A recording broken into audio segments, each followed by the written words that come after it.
Hello everyone and welcome back to my channel.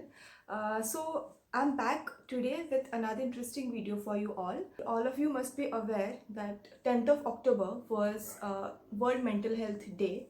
So I thought why not post something related to that. A few disclaimers here before I dive into the video. I'm not a therapist, I'm not a psychologist, I'm not a psychiatrist, I'm not a doctor. To be honest, I'm still figuring out where I'm at when it comes to my mental health issues. So today I'm here to sort of share with you all a few pointers that I have collected from different sources about how to be vigilant or careful, or you can say aware about what is good for yourself and what is not when it comes to your mental wellness. So the very first point that I have is saying no. I have learned this the very hard way, but it is very important for you, for all of us rather, to know when and where to say no. It might sound rude or arrogant or selfish to the person in front, but it is very important for your own well-being. If you are a yes man, if you are a people's pleaser all the time, trust me, it is going to affect you very badly in the long run. So yeah, learning to say no. The second point is ending toxic connections or relationships or bonds or whatever you might want to call them.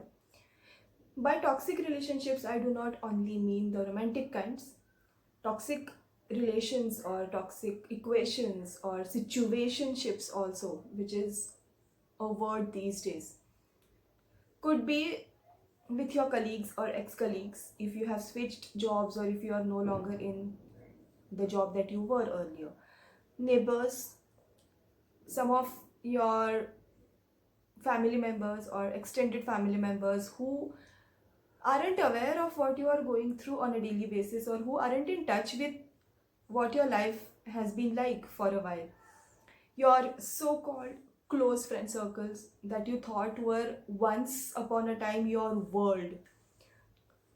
People drift apart, time changes. Every bond, every connection, every relationship has its own shelf life, and once it gets unbearable for you to be in there, once you feel like you aren't getting the value or the respect from that particular connection as you were earlier, it's in your best interest to move away from there. Taking breaks, I do not mean the weekends or the official holidays or festive breaks or the earned leaves only. I mean, you need to be in that position, or you need to be that much upfront to be able to take a break from your work, from your routine, from your studies, or whatever it is that you are doing in your life, as and when it's needed.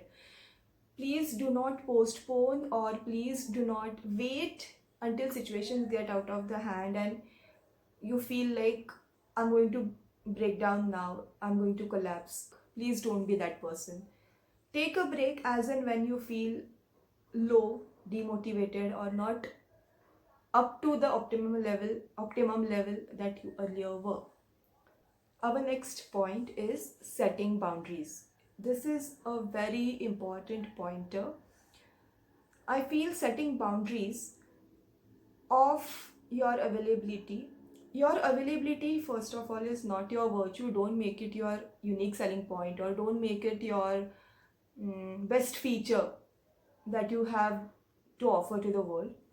Check whether whatever you're doing for the other person or for the people on the other side of the fence, check whether the same is being reciprocated or not. Otherwise, you know what you need to do. Next point is, stop being or feeling guilty or in the wrong about your beliefs, your belief systems, what you find correct or incorrect, your feelings, your emotions, and your experiences.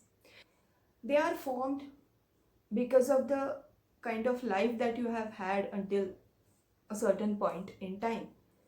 So it's okay to have them. And people uh, do not have to agree with everything that you say or do or believe in or you feel.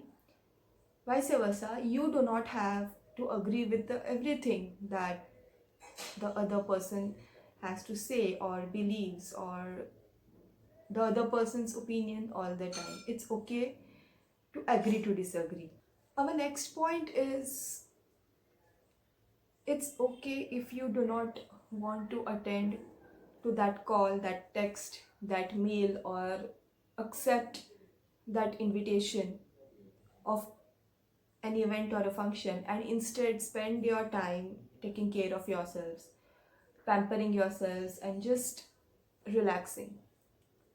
Do not feel guilty if you think that you do not want your presence or you do not want your time to be spent on a certain thing. It's not always a good idea to be in a shell all the time, but sometimes being in a cocoon is essential. So my last point is, it's okay if you are not perfect. It's completely fine. It's completely fine to prioritize yourself, take a stand for yourself, and put yourself first. Oftentimes, what happens is we always want to take care of what's happening with other people's lives. We want to be there to help them out, and we just want to be there for them. But I feel it is very important uh, from time to time to prioritize your own well-being, be it mental, physical, emotional. It's important to take a stand for yourself if you feel that you are not being understood correctly, if you are unnecessarily being targeted or shamed or trolled or being called names, and speak up how you feel, what you feel, and what sort of things that are being said to you are acceptable and not acceptable to you. Be the one that is vocal about how you feel, and you need to tell people and that I do have my side of the story. There are two sides to the coin, and you need to hear my side of the coin, my side of the story also, and then put forth yours. That makes a lot of difference. And once you start taking a stand for yourself, once you start speaking up for yourself and prioritizing what you feel about certain things, trust me, people will take notice, people will listen to you, and that is something that's going to help you a lot in feeling good about yourself. These were the things that I have experienced over the years, and it's only very recently that I have realized how they have affected my image of myself, my self-confidence, my self-esteem, and the kind of person that I have become. And I feel it's never too late, to realize that you do need to be vocal and upfront and straightforward about certain things before it's too late and people have taken you so much for granted and they have taken you so lightly that the damage is already done, and uh, things are not in your hands anymore. And these were a few things that I wanted to share with you all regarding how to manage your emotional and mental well-being. Of course, you do need to keep a check on how these things are affecting your physical health also. So yeah, that's it for today's video. I hope you all have liked what I have said. I hope you have resonated and sort of uh, absorbed what I have said, and look after your own mental, physical, emotional well-beings. And yeah, that's it, that's all, and I will see you next in some another interesting video that I have lined up for you. Until then, bye bye, take care, and cheers.